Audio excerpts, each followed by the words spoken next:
अरे भाई साहब, ठीक ठीक लगा लीजिए, हर रोज आपसे ही सब्जियां लेते हैं और सब्जी वाले तो इतनी महंगी सब्जी नहीं बेच रहे जितनी आप बेच रहे हैं। अरे बहन जी, अब क्या ही बोलूंगा आपसे, ले लीजिए, जितना रोज देती है उतना ही दे दीजिएगा।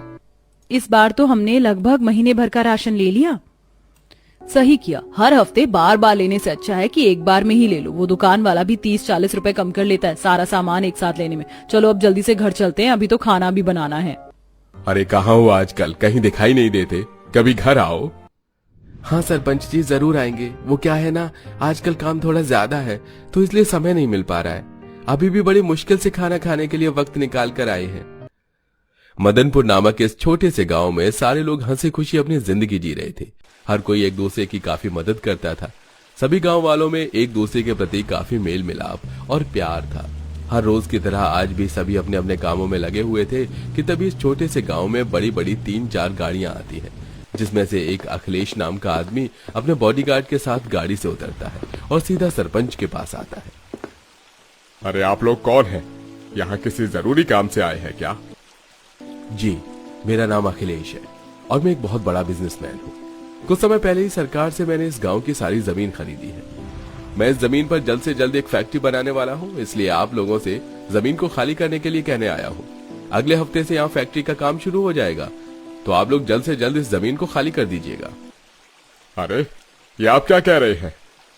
इस तरह सरकार आप लोगों को हमारी जमीन कैसे बेच सकती है? क्या आपके पास कोई कागजात हैं? ये जमीन हमारी है, हम अपनी जमीन घर को छोड़कर कहाँ जाएंगे? इस बारे में हम पुलिस से बात करेंगे। मैं आप लोगों को प्यार से समझाने के लिए आया हूँ। सरकार ने आपकी जमीन मेरे नाम कर दी है, इसलिए जल्द से जल्द आप अपना सामान पैक करिएगा और यहाँ से जाइए। यहाँ से आप चले जाइए, वरना आप मेरे बॉडीगार्ड तो देख ही रहे हैं, फिर ये अपने तरीके से आप लोगों से यहाँ गाँव खाली करवाएंगे। तुम हमारे साथ ऐसा कैसे कर सकते हो? यहाँ हम इतने सालों से रहते आ रहे हैं, इसी जमीन पर हमारा रोजगार है, खेत है, घर है, हम लोग भलाई से छोड़कर कहाँ जाएंगे? ये आप लोगों की दिक्कत है। मैं सिर्फ 7 दिन की मोहलत दे रहा हूँ आप लोगों को। 8वें दिन आकर मेरे बॉडीगार्ड खुद आप लोगों से ये पूरा गांव खाली करवा देंगे। सारे गांव वाले को अखिलेश धमकी देकर वहां से चला जाता है। अखिलेश की बात सुनकर कोई परेशान होता है और अब पूरे गांव भर में इसी बारे में बात होती है। अब हम क्या करेंगे? कहाँ जाएंगे अपनी जमीन को छोड़कर? आप पुलिस कंप्लेंट क्यों नहीं कर देते? पुलिस जरूर हमारी मदद करेगी। अरे इस बारे में हमने सरपंच जी से बात की थी, लेकिन वो आदमी काफी बड़ा है। 2-4 पैसे खिलाकर पुलिस को अपनी जेब में रख लेगा। क्या करेंगे हम लोग? कहीं हम लोगों की जान पर बात ना आ जाए। इसका मतलब हम इस जगह को छोड़कर चले ही जाएंगे। माँ, हम कहाँ जाएंगे? बेचारे सारे गांव वाले चाहकर भी कुछ नहीं कर पा रहे थे। जैसे जैसे दिन गुजरते हैं वैसे वैसे अब उन सब की परेशानी भी बढ़ती जाती है और आज 6ठा दिन होता है। मेरा तो दिल बैठा जा रहा है, कुछ समझ नहीं आ रहा है कि क्या करें हम लोग।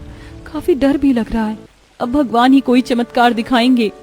उस रात गांव में कोई भी चैन की नींद नहीं सो पाता। ये छोटा सा गांव समुद्र के किनारे ही बसा था।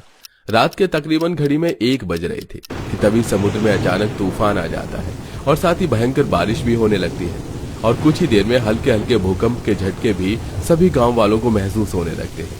सभी लोग डर के मारे अपने घरों में बैठे होते हैं।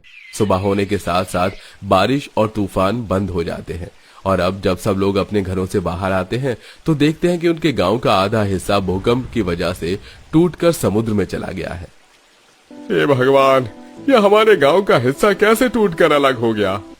कल रात जो भूकंप के झटके हमें महसूस हुए थे, ये उसी का ही नतीजा है। मेरी मानिए तो हम सब लोग इसी हिस्से में चलते हैं। हम जिस हिस्से में अभी खड़े हैं, यहाँ पर काफी नुकसान हो चुका है। कई लोगों के घर टूट गए हैं, फसलें भी खराब हो गई हैं और अगर वो अखिलेश यहाँ आ गया तो हम उस दूसरे हिस्से पे जाकर रहेंगे। वहाँ अखिलेश और उसके गुंडे नहीं आ सकेंगे।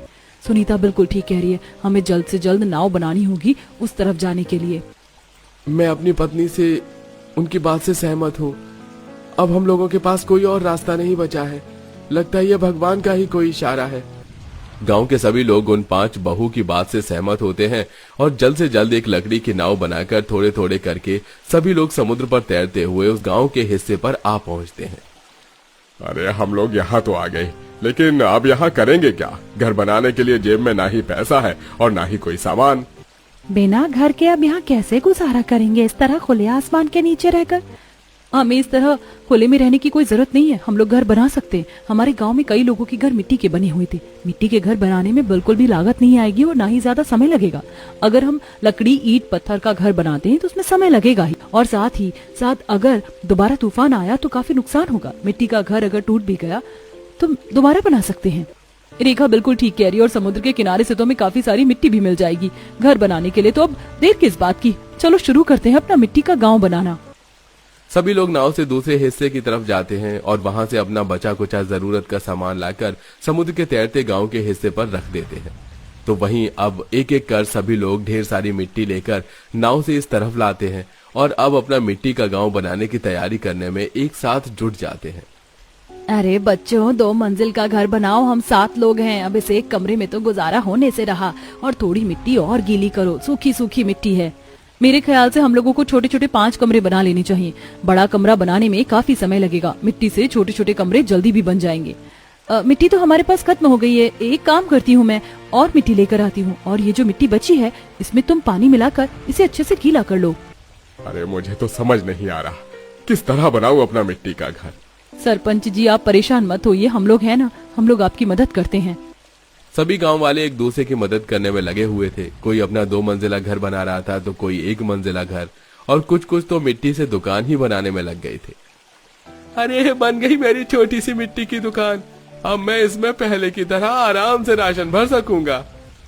3 से 4 दिनों के अंदर ही सभी गांव वाले समुद्र पर तैरते अपने गांव की छोटी सी जमीन पर अपना पूरा एक मिट्टी का गांव ही बसा लेते हैं। और अब तो कुछ लोग समुद्र के पानी की मदद के चलते खेती करना भी शुरू कर देते हैं। अरे अच्छा हुआ कल मेरे दिमाग में खेती करने का आइडिया आ गया। इतना सारा पानी है और जमीन भी काफी उपजाऊ है।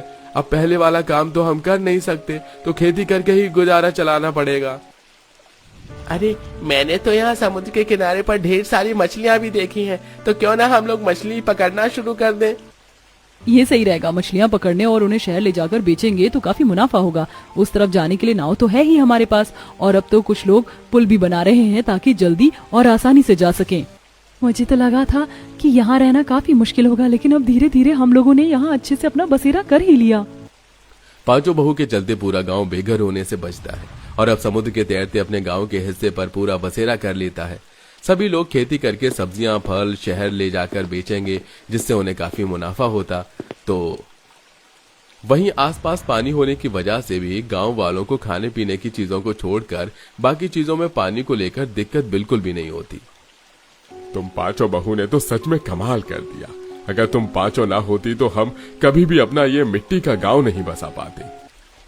ऊपर से उस गांव में हमें कितनी गर्मी लगती थी, लेकिन यहाँ चारों तरफ समुद्र होने की वजह से गर्मी भी बिल्कुल ना के बराबर लगती है। ये तो बस भगवान की कृपा है, अगर उनकी कृपा ना होती तो हम सब ये कभी नहीं कर पाते।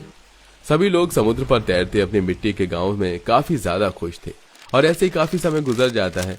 सभी गांव वाले हर रोज की तरह अपने कामों में लगे होते हैं कि तभी अनुज और विनोद भागे भागे गांव में आते हैं और सभी को इकट्ठा कर लेते हैं।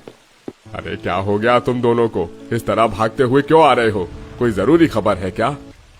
अरे जिस अखिलेश ने हमारे गांव की जमीन हथियाई थी वो कोई बिजनेसमैन नहीं था, और न ही सरकार ने उसे हमारी जमीन बेची थी। वो तो एक फ्रॉड आदमी था और उसे आज पुलिस पकड़ कर ले गई। इसका मतलब अब हम लोग पहले जैसे अपने गांव में जाकर रह सकते हैं। मैं जानती थी कि एक न एक दिन जरूर उस अखिलेश को उसके किए की सजा मिलेगी। हे माता रानी, तेरा लाख लाख शुक्र है। चलो अब हम सब अपने गांव वापस चलते हैं। वहां जाकर सबसे पहले तो माता रानी का कीर्तन करवाएंगे। सभी गांव वाले खुश होकर वापस गांव के दूसरे हिस्से में चले जाते हैं और पहले की तरह ही अपनी जिंदगी जीने लगते हैं। तो वहीं सभी गांव वाले अक्सर समुद्र पर तैरते अपने मिट्टी के गांव में भी जाया करते हैं और वहां पर भी काफी समय गुजारते हैं।